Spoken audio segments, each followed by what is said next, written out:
The maitre d' recognized me the moment my family walked into Maison Belle, the most exclusive French restaurant in downtown Chicago. His expression flickered with recognition, but he maintained perfect composure. "Good evening," my sister Bianca said with her usual air of entitlement. "Reservation for Riviera, party of 4. I lingered behind them, watching my parents and sister perform their well-rehearsed display, checking the lighting in their designer sunglasses, adjusting their Rolexes, laughing just loudly enough to draw attention. They hadn't wanted to invite me to this birthday dinner. I only got the message 2 hours before. But appearances mattered, and they couldn't risk anyone asking why Elena Rivera, the eldest daughter, wasn't at her father's 65th. "This way, please," the maitre d' said, guiding us across the marble floor. I caught subtle nods from the staff, quick, discreet, but unmistakable. Bianca eyed my navy shift dress with obvious disdain. "Surprised you didn't show up in one of your clearance rack gems," she murmured. "Some of us prioritize substance over status symbols," I replied calmly. "Yes, like budgeting for that Matchbox apartment," she smirked. "It's giving. Modest means." Mom gave us both a sharp look as we sat. "Girls, not tonight. It's your father's birthday." Dad was already examining the wine list, eyebrows raised. "These prices are absurd, complete rip-off." I smiled faintly. I knew the actual wholesale figures. I set those prices myself. Bianca glanced up, voice dipped in mock concern. "Do you need help choosing Elena? Maybe just go with an appetizer. Something manageable?" Before I could respond, a familiar face approached. Mark, one of my most trusted restaurant partners. They didn't even look at him beyond a second. To them, he was just another server. Then he spoke. "Welcome back, Miss Rivera. Your usual table was booked this evening, but I hope this one is acceptable." My father choked on his sparkling water. Mom's menu slid from her perfectly manicured hands. Bianca's expression collapsed into confusion, then disbelief. "It's perfect, Mark," I said with a smile. "Shall I bring out your preferred wine, Miss Rivera?" he asked, not missing a beat. "The 1982 Chateau Margaux?" "Yes, please," I answered, as if he had just detonated a social grenade. Dad's eyes widened. That bottle alone cost more than his monthly golf club dues. "Elena!" Mom leaned in, voice barely above a whisper. "What is going on?" I took a sip of water, savoring the moment. "Maison Belle is one of my holding group's flagship locations," I said simply. "We acquired it last fall." "Acquired?" Bianca echoed, blinking. "I co-founded Rivera Capital in 2019. We specialize in boutique hospitality acquisitions.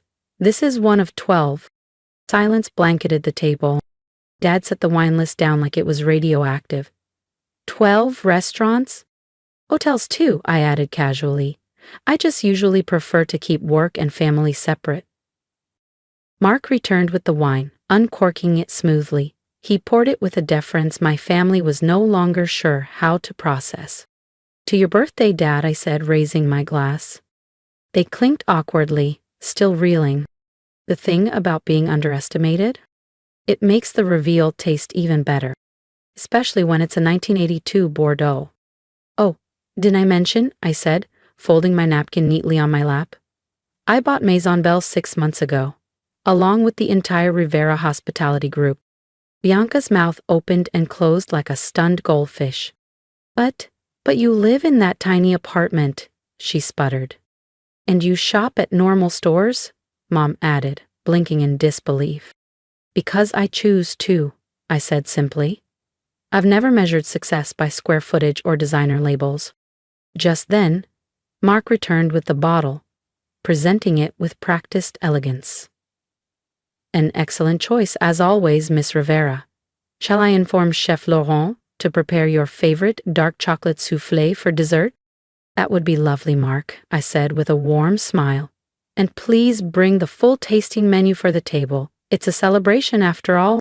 As Mark stepped away, a heavy silence settled across the white linen table.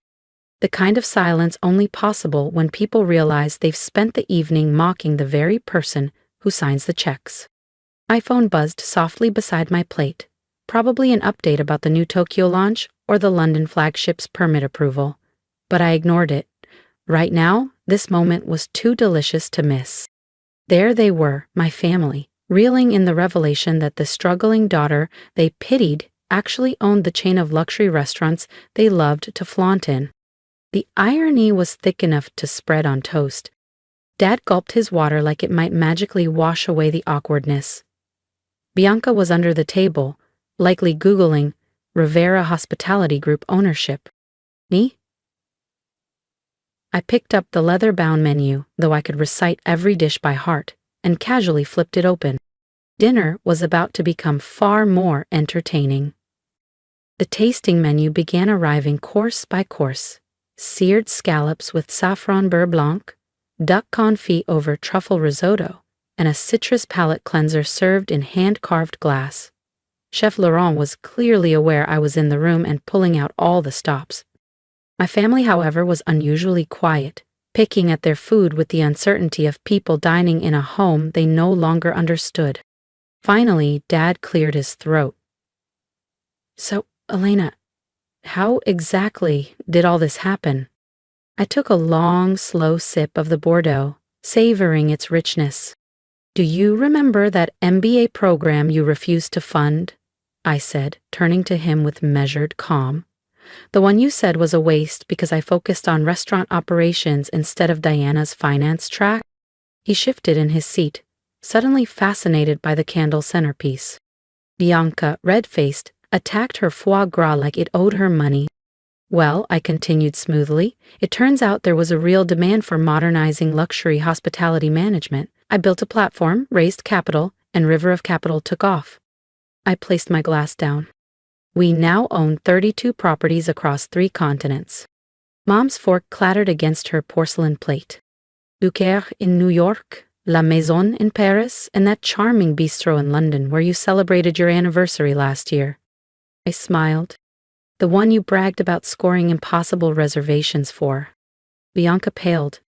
"So that's why they seated us immediately when I dropped the Rivera name," she said weakly. "Indeed," I said, "though next time, maybe don't insult the staff. If you've ever been underestimated, you'll want to hear what happens next." Tap subscribe so you don't miss the moment Elena's success forces them to finally say the word she never thought she'd hear. "We were wrong." "They tell me everything," I said softly, just as Mark returned with the next course, an off-man scallop dish plated like art. "Chef Laurent's newest creation," Mark announced, setting the plates with a flourish.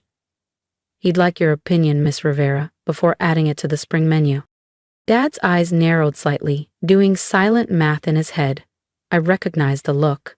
The same man who once told me I was wasting my potential on restaurants instead of joining his investment firm was now re-evaluating my entire existence. I took a bite of the scallop and nodded with a pleased smile. "The London location opens next month," I added casually. "We're already booked out for the first quarter." Mom's fork paused midair. Her voice was barely above a whisper. "But you said you couldn't afford to join us in London last summer." "I was there," I said simply, "overseeing construction of the new Maison Belle. I stayed in my own penthouse instead of the family hotel." Bianca's phone buzzed beneath the table, probably one of her socialite friends texting in shock. Word gets around fast in this city, especially when your favorite upscale bistro turns out to be owned by the person you mocked for wearing flats. Bianca looked up slowly. "Is that why you never moved? Why you didn't buy a bigger place or designer clothes?" I nodded. "I prefer to invest in things that matter, like paying my staff the highest wages in the industry, full health coverage, education stipends, career advancement, not just status symbols." As I spoke, the sommelier approached discreetly. "Miss Rivera, the investment group is here again. They've reiterated their offer to purchase the Rivera Hospitality portfolio." "Tell them what you always do, Philippe," I said with a smile. Philippe bowed slightly. "Not for sale, at any price." Dad's hand trembled slightly as he set down his glass. "Investment group?" he echoed. "Morgan Stanley," I replied, dabbing the corners of my mouth with my napkin. "They've been trying to buy us out for months. Last week they offered 12 times our annual earnings." His expression was worth every sleepless night I'd spent bootstrapping the business. The investment banker who once called my business plan cute but unrealistic was now speechless. Mom leaned in, her voice laced with confusion and guilt. "Darling, why didn't you tell us? We've been so worried. You've lived so modestly." I met her gaze. "Because success isn't about flaunting wealth, Mom. It's about building something real. Something that outlives Instagram photos and cocktail parties." I gestured subtly toward the elegant space around us. "Everything here. I built it. No inheritance, no trust fund, no family name paving the way, just grit, work, and a vision no one believed in but me." Bianca's face had shifted from shock to quiet calculation. "So, about reservations," she said lightly. "I imagine we don't need to call ahead anymore." I smiled and reached for my glass. "Reservations are still required," I said, then added without blinking, "and your name doesn't carry any weight here anymore." "In fact," I said, smiling sweetly, "you may find some of our locations mysteriously fully booked when you call." The dessert cart rolled up just then, carrying Chef Laurent's signature dark chocolate soufflé, paired with a vintage 1975 port that probably cost more than Bianca's entire handbag collection. "Happy birthday, Dad," I said, lifting my glass. "Dinner's on me, as it has been, by the way, every time you've eaten at one of my restaurants this past year." They blinked. Because sometimes, the best revenge isn't just owning the restaurant. It's letting people realize they've been unknowingly dining on your generosity all along. The port was exquisite, deep, bold, with just enough sweetness to soften the moment. Almost as satisfying as watching my family try to choke down their pride with dessert. As coffee arrived, the dynamic at the table had shifted. Gone was Bianca's mocking smirk, replaced by stiff smiles and thinly veiled attempts at charm. Mom suddenly remembered a dozen friends who would love to invest in my next project. Dad, for once, was quiet.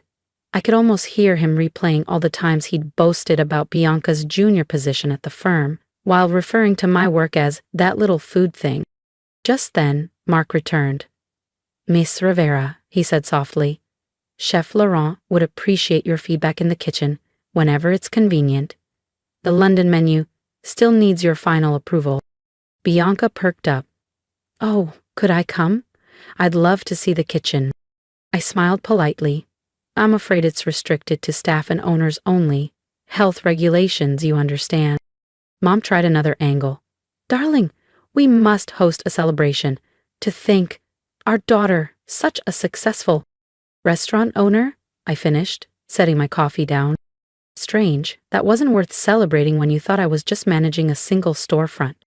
Before they could respond, Philippe appeared again, this time with a leather folder. "The finalized wine list for London, Ms. Rivera. Also, Mr. Thompson called regarding the Tokyo property." Dad's head snapped up. "Toko?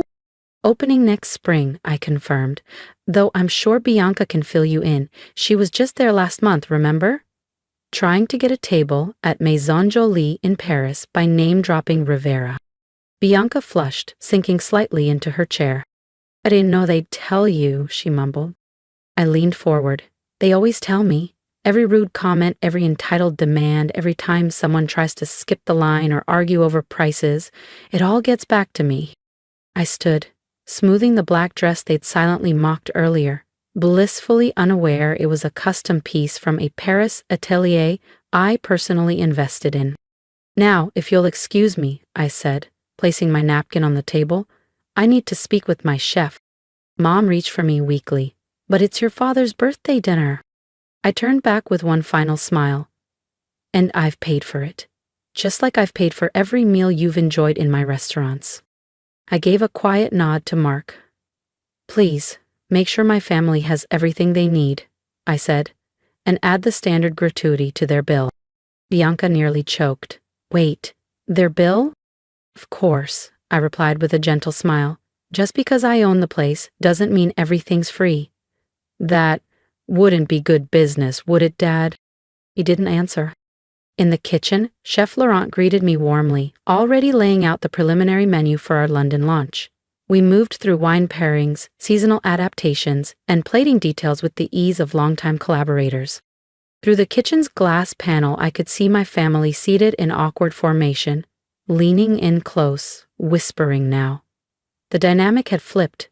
They were no longer the center of the restaurant, just guests. In my house. My phone buzzed softly in my blazer pocket. A text from Bianca. I'm sorry. For everything. For how we treated you. Then another. From Mom. You were wrong. So wrong. And finally, one from Dad. I never saw it. Your vision. Your potential. Can we talk? Please. I paused, fingers hovering over the screen. Then I typed one simple message and sent it to all three. Reservations required. 3-month waiting list, no exceptions. Then I put my phone away and turned back to the artful line of soufflés Laurent was perfecting.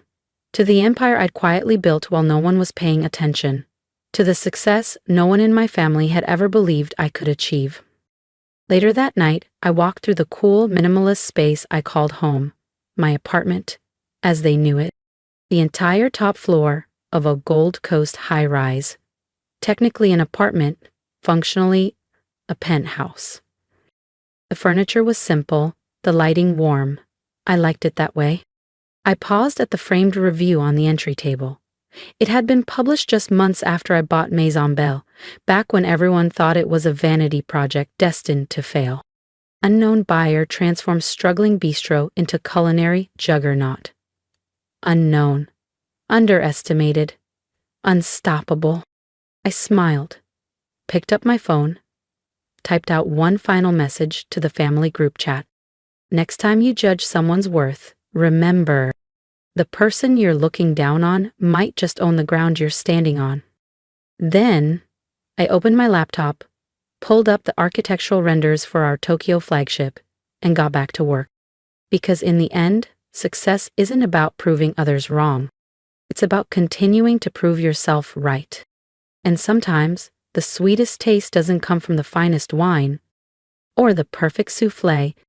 It comes from watching the people who once doubted you realize they've been dining in your success all along. I know I'm not the only one who's ever been doubted, dismissed, or quietly shoved into the background while others claimed the spotlight. If you've ever been told you're not enough, or that your dreams are too small or too strange, then this story is for you. If my journey spoke to something inside you, I hope you'll hit subscribe, not just for me, but for everyone who's still working in silence, building something extraordinary while being underestimated. Leave a comment below. I read every single one. Tell me, have you ever been overlooked by the people who were supposed to believe in you most? And here's what I've learned. Success doesn't always wear a designer suit or scream for attention. Sometimes it shows up quietly, in the form of resilience, patience, and long nights chasing a dream no one else could see. You don't have to explain yourself to everyone. Just keep showing up. Keep building. Keep proving yourself right. Your story matters. Your voice matters. Your quiet work behind the scenes, it counts more than you know. Let this be your reminder. The person they overlooked today might just own the ground they're standing on tomorrow. So stay strong, stay focused, and when the moment comes, don't gloat. Simply stand tall and let them realize who you've become.